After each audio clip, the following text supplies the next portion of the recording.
sinh ra tin Chúa là hả? Cha mẹ tin Chúa chưa? Mình tin Chúa từ lâu lắm rồi. À, từ cha mẹ hả? Chứ mình là chưa sinh ra được, còn bố mẹ mình tin Chúa là từ năm lâu lắm. Vậy số tôi như này nhé. Chứ còn trẻ. Bố nó bữa này nó bữa nhủ miệng này ham bố mập á nó. Mắc tuổi đâu, mình trẻ tuổi mà. Đúng rồi, trẻ tuổi đấy. Người ta gọi là làm em, nhưng mà bây giờ phải làm em rồi.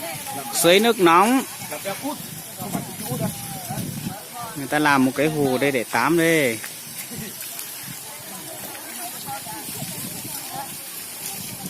Anh em tắm chung ở đây này.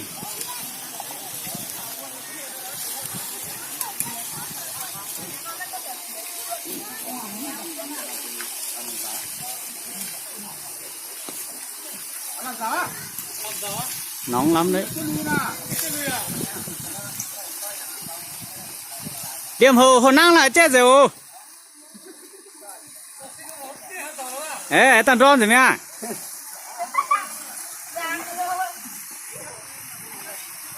Vô đại đó, tới trường cung sợ ai mà sợ gì? Cởi trường xong là nhảy ra tắm luôn đúng không?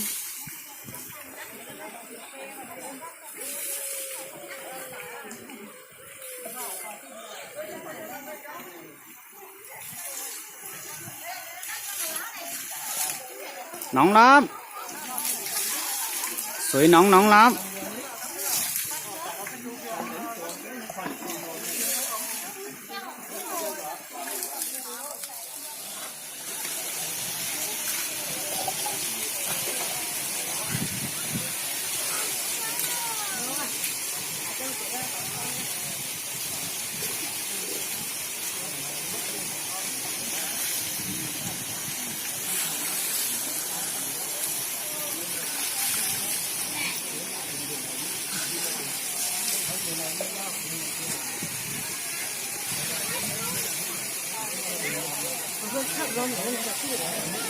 Tí ai quay nó phim thôi.